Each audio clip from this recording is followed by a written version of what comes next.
এ দেশ কন্ট্রোল করার জন্য আর কাউকে লাগবে না, শুধু পুলিশের পোশাকই যথেষ্ট।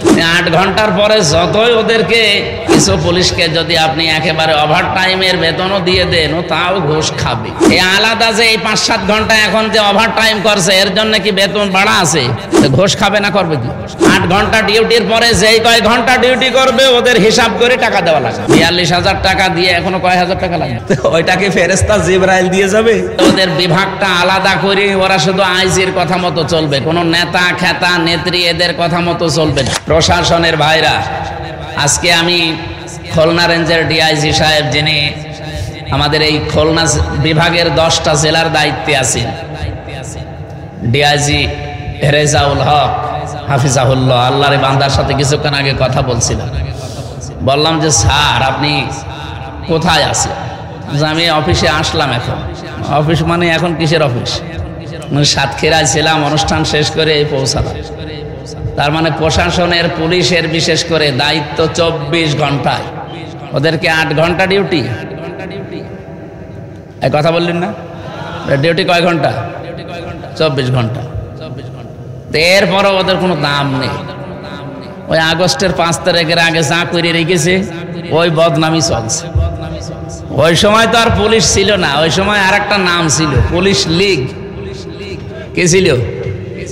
এখন যদি তারা থাকেও খুব কষ্টে আছে। তো বাকি যারা আছে এগুলো তো অন্তত পুলিশ।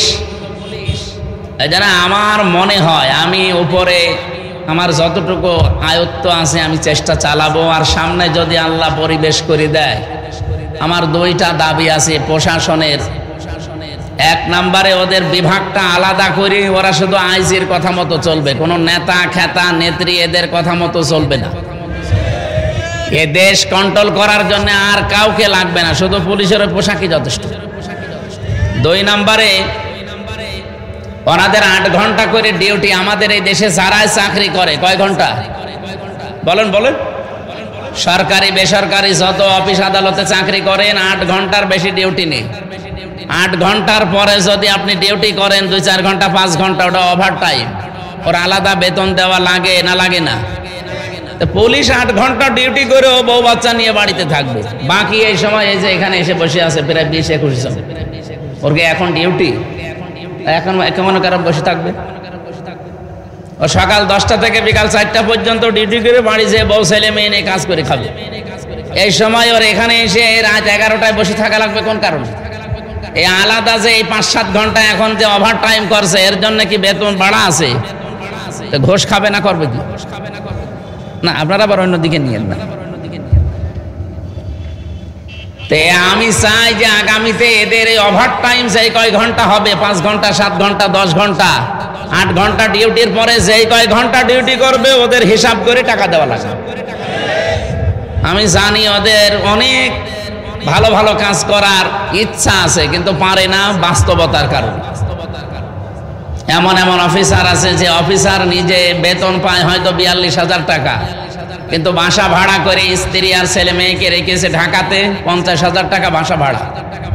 42,000 টাকা দিয়ে এখনো কয় হাজার টাকা লাগে। ওইটাকে ফেরেশতা জিবরাইল দিয়ে যাবে। ওই তখন একটু এদিক ওদিক করে বদনাম হয়ে যায়। অথচ ডিউটি করে তো 24 ঘন্টার 18 ঘন্টা। আপনি 8 ঘন্টা পরে যে কয় ঘন্টা ডিউটি করবে ওই ঘন্টা টাকা দেন। আমি আকিজ গ্রুপে ছিলাম, আকিজ গ্রুপে 8 ঘন্টার পরে যেই কয় ঘন্টা ডিউটি করবেন ওই কয় ঘন্টা ওভার টাইমে টাকা দেওয়া লাগবে তাদের। শুধু বাংলাদেশের প্রশাসনে এই নিয়মটা নেই, আগামী থেকে এটা যদি ইসলাম আসে। কারণ পুলিশ এই বিভাগ চালু করেছিল হযরত ওমর। কে? পুলিশ বিভাগ যেটা আমরা দেখি প্রশাসনে, এই বিভাগটা চালু করেছিল হযরত ওমর রাদিয়াল্লাহু তাআলা আনহু। তারা আজ অবহেলিত এবং মানুষের কাছে গালি নাতি ঝাঁটা খেতে খেতে জীবন শেষ হয়ে গেল। ওরা বাস্তবতায় যেহেতু অনেক থেকে যায়। ডিআইজি সাহেব আমারে বলছিল আপনি 8 ঘন্টার পরে যতই ওদেরকে কিছু পুলিশ, সবাই না, কিছু পুলিশকে যদি আপনি একেবারে ওভার টাইমের বেতনও দিয়ে দেন, ও তাও ঘুষ খাবে। আমার মনে হয় উনি কথা একেবারে 100% সঠিক বলেনি, অন্তত 99 ভাগ।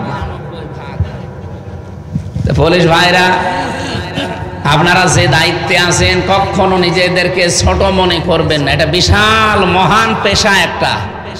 নবীজি জানিয়েছেন দুইটা চোখ জাহান্নামে যাবে না, তার একটা এরা যারা এই রাতের বেলা মানুষের জান মাল ইজ্জত আবরু হেফাজতের জন্য রাত জেগে পাহারা দেয়, এই মানুষের চোখ আল্লাহ জাহান্নামে দেবে না। সুবহানাল্লাহ বলতে পারেন না?